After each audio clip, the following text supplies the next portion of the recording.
Greetings travelers and welcome back to my channel. So in my previous video we gave an overview of the Age of Mortals. It was more of an introduction of sorts into the age. And now we're going to dive deep, so let's begin with the video.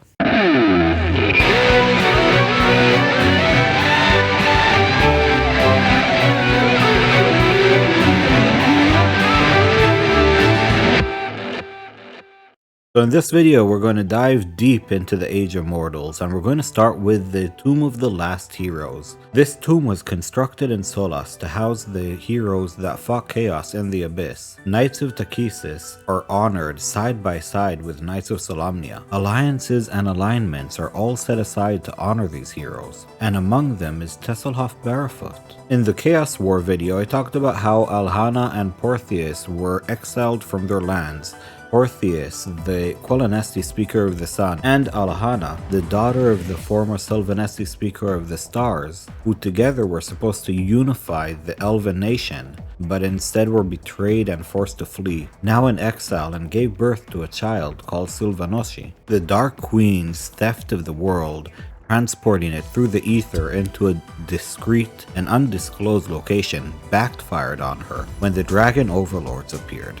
The Red Dragon Overlord, Malistrix, I am sorry if I'm butchering these names, the dragon names are really difficult to pronounce, arrives at the Misty Island.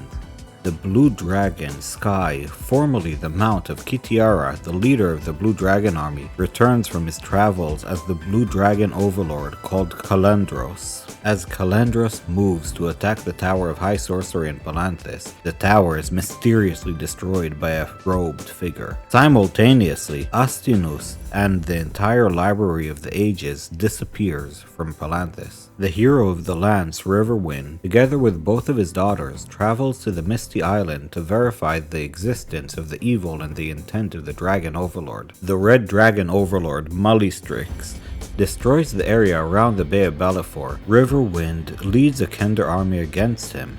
Riverwind and his daughter Bright Dawn are killed during the quest, leaving Moonsong, the surviving daughter, heavily scarred physically and mentally by the ordeal. Moonsong leads the remaining Kender west. While all that is happening, a bard calling himself the Herald becomes known in Ansalon.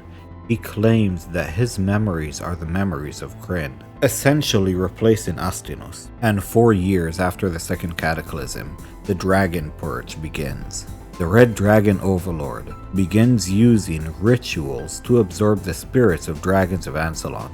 As a part of these rituals, she kills the dragons and claims their territory for himself.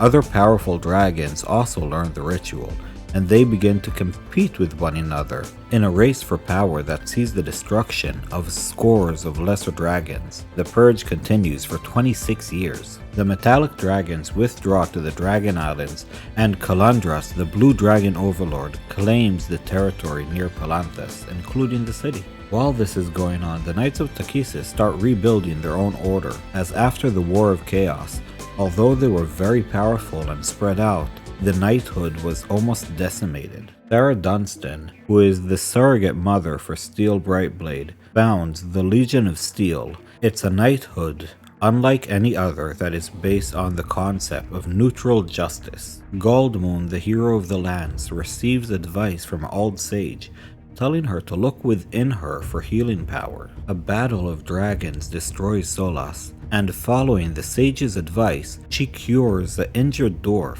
with her newfound powers. This event heralds the return of magic. A massive green dragon, Braelinethelolox, something like that, the name is up there, attacks Qualinesti as she joins in the Dragon Purge. It takes the Knights of Takhisis about 6 years to rebuild their forces and start to expand outward of Naraka again. And in the meantime, Draconians claim the city of Tyre, establishing the first and only Draconian nation.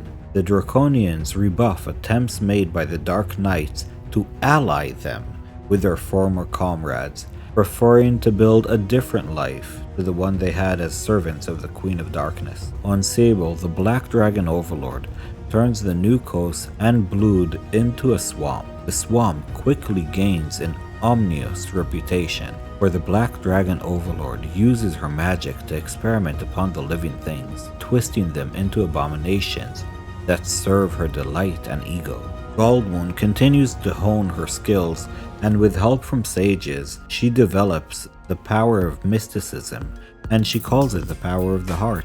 Now, if you remember from the previous video, we talked about how the gods departed the world and regular sorcery, or wizardry, godly magic if you may, has disappeared from the world. Now, mages disagree about the role of magic in this uncertain era. Some abandon the art completely, bitter about the loss of the old and familiar magic. Talon Majere, on the other hand, seeks to hold together the old orders, becoming the head of the white-robed wizards, as he continues to search for the new magic that he was told still exists in the world. And on the Isle of Chelsea, Goldmoon and Jasper Fireforge, he is a cousin of Flint Fireforge, and he is the dwarf that Goldmoon saves. They found the Citadel of Light, a new place of learning for mystics and healers. And over a period of about 11 years, Caramon and Tika Majere rebuild the Inn of the Last Home. So there is some good news in all of this. The paranoia of the elves is amplified,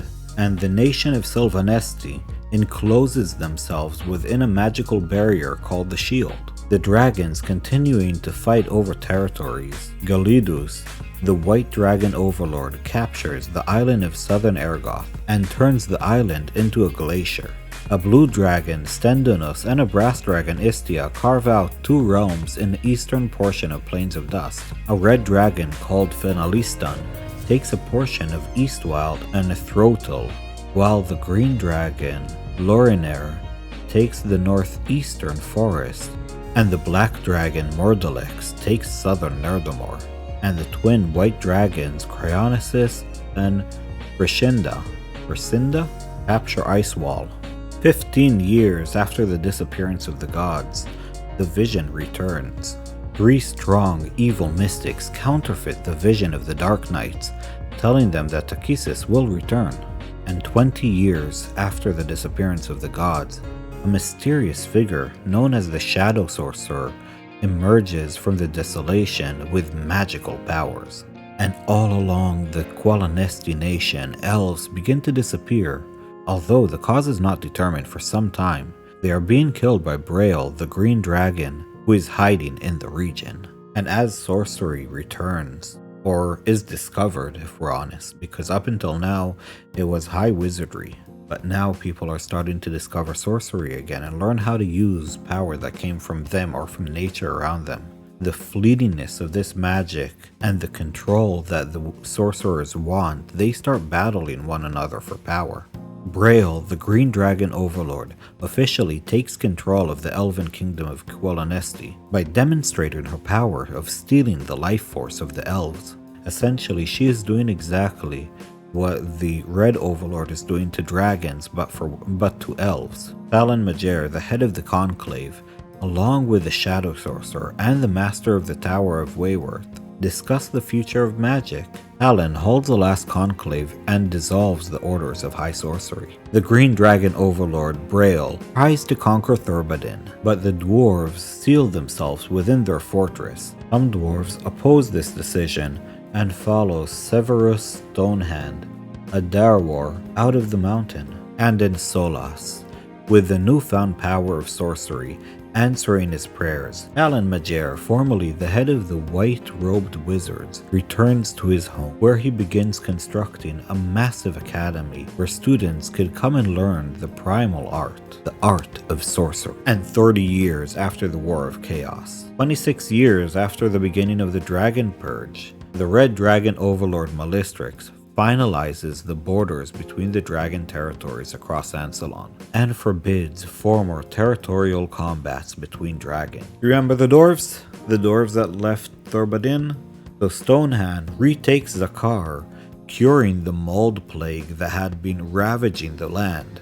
A group of heroes calling themselves the Heroes of the Heart openly challenge the great dragon overlords for dominion over Ansalon. And a young orphan girl named Mina washes ashore near the Citadel of Light. She has no memory of her parents or her past. And thanks to the efforts of the Heroes of the Heart, The sea dragon overlord, Brynilus Misdebedir, Bryn Sildimur, is killed, and Melistrix, the red dragon overlord, fails to become a god. Yeah, that's how vain she was, thinking that she can ascend herself to godhood. But if we are honest, she probably could have with the amount of power that she had.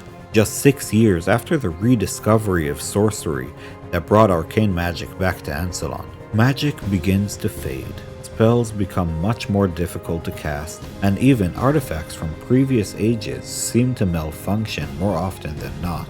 The Green Dragon Overlord Breliana sends her minions to Solas, destroying the new Academy of Sorcery and annexing the area into her realm. She did this mainly out of fear because her magic as well has been failing, and she thought that Palin Majere and his academy were causing it, were siphoning her magic away. Palin Majere is captured and tortured on the orders of Brelinix, who later releases him as a broken man. And this, my dear friends, is where we're going to finish for today. We went through 37 years from the end of the War of Chaos up until now, the Great Storm. So I hope you guys have a great day, and we'll see you in the next video. Thanks for watching. Thank you for staying with me! Ha ha!